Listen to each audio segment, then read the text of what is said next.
Assets in place. Let's go. An individual. Joe has survived the Russians, survived the capture, and survived a rescue attempt that came dangerously close to becoming a bloodbath. But now the situation has changed completely. The biggest threat to Joe may not be sitting inside that Russian operation. It may be coming from the same system she has spent years protecting. Episode 4 ended with Joe being moved onto a plane, the Russians shutting down their trail, and Kaitlyn facing a decision that could leave Joe dead before anyone can bring her home. And now episode 5, titled The Idiot Army, appears to push the story in an even more dangerous direction, with Joe and her team exposing a hidden network operating through covert handlers while Kaitlyn and Westfield scramble to understand how deep the threat really is. But here's the question I can't ignore. What if Joe's capture was never just a Russian operation? What if someone inside the larger intelligence network helped put her exactly where the Russians wanted her?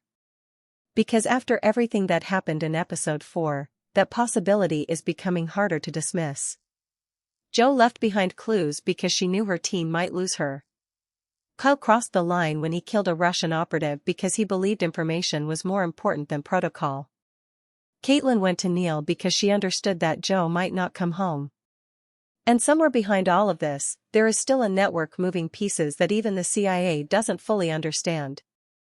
So episode May 5th not simply be about getting Joe back. It could be about discovering who wanted Joe captured in the first place, and whether the person responsible is much closer to the CIA than anyone realizes. And if that is true, then the order that could get Joe killed may be only the beginning of the betrayal. So, let's break down exactly what could happen next, because there are several details from episode 4 that make episode 5 look like the point where the entire conspiracy finally. The first thing that makes episode 5 so interesting is Joe herself. Episode 4 showed us that even when Joe was restrained and surrounded by Russian operatives, she never stopped thinking like a lioness. The blood trail she created wasn't simply desperation. It was information. Joe understood that if her team arrived after she had been moved, they needed something they could follow.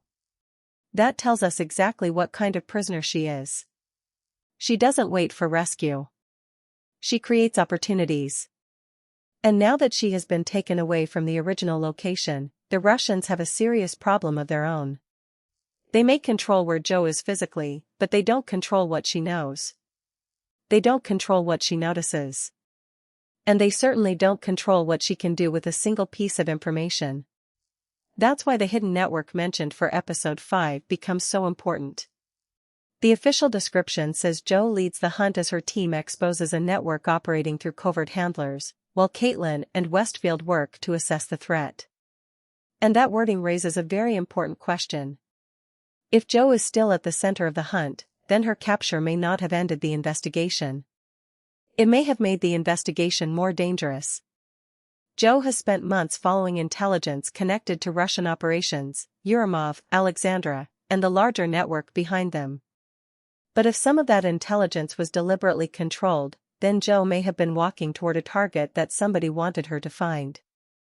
Think about how powerful that strategy would be. You don't need to defeat the CIA directly.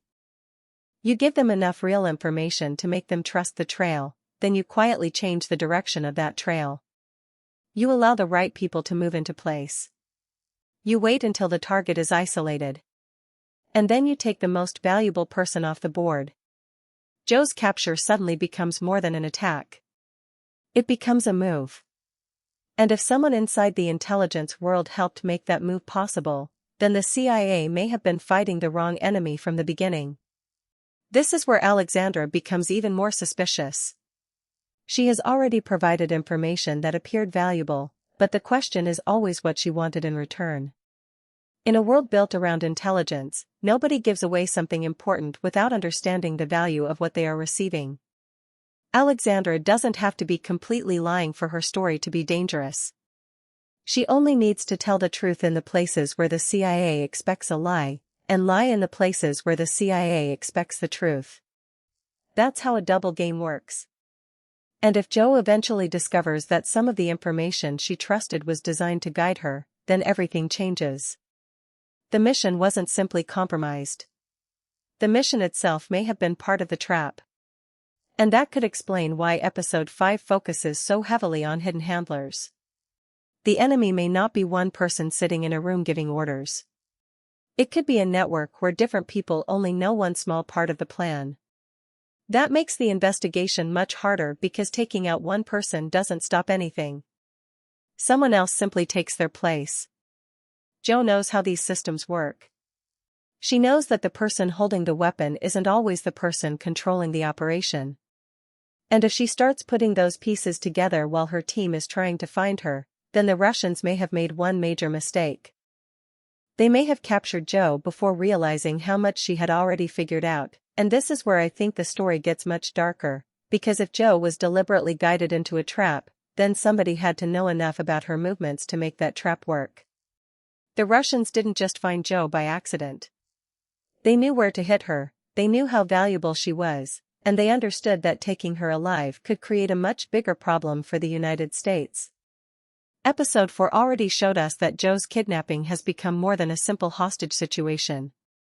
The Russians moved her onto an aircraft, turned off the plane's transponder, and forced the CIA into a nightmare decision: rescue Jo and risk an international confrontation, or let the aircraft continue and risk losing her completely. And this is where Kaitlyn's position becomes almost impossible, because the more information the CIA gets, the less certain they can be about what information they can actually trust.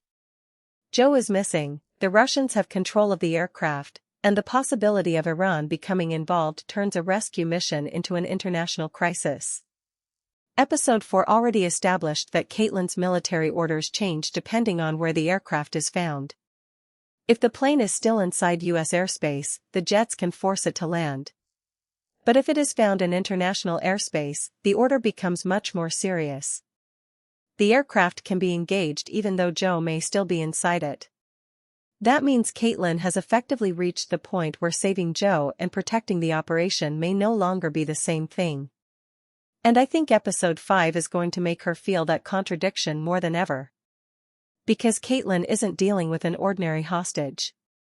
Jo knows too much. She understands American operations, she understands how the CIA recruits and protects assets, and she has spent years working in places where information can be more dangerous than a weapon. If the Russians hand her over to another country, the consequences could go far beyond Jo's personal safety.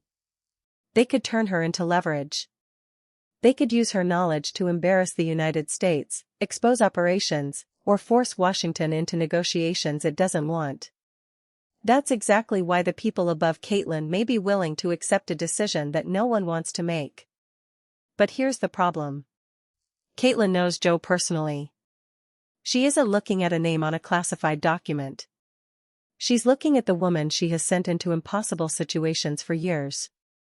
We already saw the emotional cost of that when Kaitlyn went to Jo's house and spoke with Neil. She had to explain that there were different possible outcomes. A rescue. A long negotiation. Or the possibility that Jo simply doesn't come home. That conversation matters because it removes the distance between the CIA and the person being sacrificed. Inside a command center, the decision can be reduced to strategy. At Jo's house, it becomes a family waiting for someone who may never walk through the door again. And now imagine Kaitlyn receives new intelligence suggesting that Jo is still alive, but the plane is getting closer to leaving the area where American forces can intervene. What does she do? Does she follow the order exactly? Does she risk sending Kyle after Jo? Or does she start looking for a third option that technically doesn't exist? I think that third option is where Kyle becomes extremely important. He has already shown that he is willing to cross a line when he believes the mission demands it. In Episode 4, he killed a Russian operative after the team discovered the location where Jo had been held, even though that action violated the rules of engagement. And instead of simply making Kyle reckless, that moment may have prepared him for something much bigger. Because if Kaitlyn cannot officially authorize the kind of operation Kyle believes is necessary, Kyle may decide that waiting for permission is exactly what gets Jo killed. And that creates another impossible situation. If Kyle goes after Jo without authorization and succeeds, Kaitlyn may have to protect him from the consequences. If he fails, the CIA could have an international crisis and still lose Joe. But Kyle may not care about any of that if he believes Joe is running out of time. His relationship with Joe has always been built around loyalty, trust, and the understanding that neither of them leaves the other behind. So when the official mission starts treating Joe as an acceptable loss, Kyle could become the person who refuses to accept that calculation.